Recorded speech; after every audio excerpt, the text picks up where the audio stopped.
Hello बच्चों, कैसे हैं आप? कैसी बीती आपकी छुट्टियां? आपने खूब मज़े किए होंगे और साथ साथ पढ़ाई भी ज़रूर की होगी। बच्चों, आप छुट्टियों में पार्क घूमने तो ज़रूर गए होंगे। वहाँ जाकर कितना अच्छा लगता है।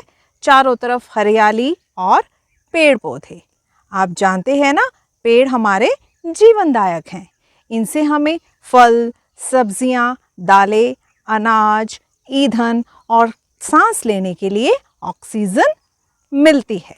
एक ऐसा क्षेत्र जिसमें पेड़ों का घनत्व बहुत अधिक होता है, उसे हम वन कहते हैं। वन वातावरण के तापमान को संतुलित रखने और बारिश लाने में भी सहायक हैं।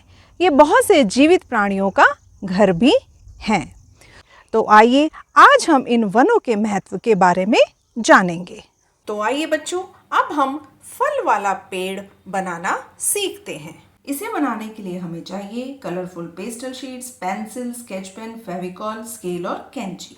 सबसे पहले 14 बाय 10 सेंटीमीटर की 2 हरे रंग की पेस्टल शीट्स लेकर इन्हें बीच में से हाथ वाले पंखे यानी हैंड फैंस की तरह मोड़ेंगे। अब भूरे रंग की 22 बाय 2 सेंटीमीटर की लंबी स्ट्रिप लेकर उसे बीच में से मोड़ेंगे। फिर किनारे से भी इस तरह मोड़ेंगे कि पेड़ के खड़े होने के लिए आधार तैयार हो जाए। अब अपने तैयार हुए हाथ वाले पंखों को बीच में से मोड़ेंगे और अच्छे से दबाएंगे। फेविकॉल की मदद से इसे बीच में से जोड़ देंगे। अब अपने दोनों हैंड फैंस के एक किनारे को तैयार हुए पेड़ के आधार से जोड़ेंगे और इनके दूसरे किनारों को आपस में एक दूसरे से जोड़ देंगे और अच्छे से प्रेस करेंगे ताकि यह खुले नहीं।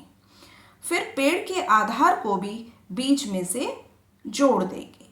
इस तरह हमारा पेड़ का बेस तैयार है। अब लाल रंग के सेब काटकर उसे पेड़ पर चिपका देंगे। इनकी जगह हम क्ले से भी सेब या चेरी बनाकर पेड़ पर चिपका सकते हैं। यह आपका सेब वाला पेड़ तैयार है। तो आइए बच्चों, अब एक कहानी सुनते हैं जिसका शीर्षक है परोपकारी वृक्ष। शहर के पास वाले जंगल में एक विशाल पेड़ था जिसकी बड़ी बड़ी टहनियों पर अनगिनत पत्ते लगे हुए थे और इस पर मीठे सेब भी लगे थे। पक्षी इस पर बैठकर चहचहाते रहते थे और पिंकू भी रोज स्कूल के बाद पेड़ के पास आता और इसके सेबों का मजा लेता था। वह इस पर चढ़ता उतरता और अपनी सारी बातें पेड़ के साथ साझा करता था। थक जाने पर वह इसकी छाया में आराम भी करता था। दोनों को एक दूसरे का साथ बहुत पसंद था। पिंकू हमेशा इस बात की तारीफ करता था कि पेड़ के पास बहता पानी, उगता सूर्य, चहचहाते पक्षी और ठंडी ताज़ी हवा बहती है जो उसके शहर में नहीं थी।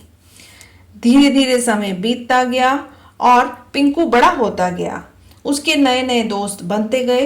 अब उसने जंगल में आना कम कर दिया। पेड़ उसकी राहत देखते हुए उदास रहने लगा। एक दिन पिंकू ने अपनी इच्छा व्यक्त की कि वह पैसा कमाना चाहता है, तो पेड़ ने उसे सारे सेब दे दिए और पिंकू ने उन्हें बाजार में बेच दिया।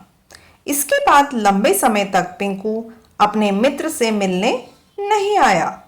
अगली बार जब वह जंगल आया तो पेड़ के पास उदास होकर बैठ गया और पूछने पर बोला कि उसकी शादी हो चुकी है और वह अपने परिवार के लिए घर बनाना चाहता है, लेकिन उसके पास पैसे नहीं हैं।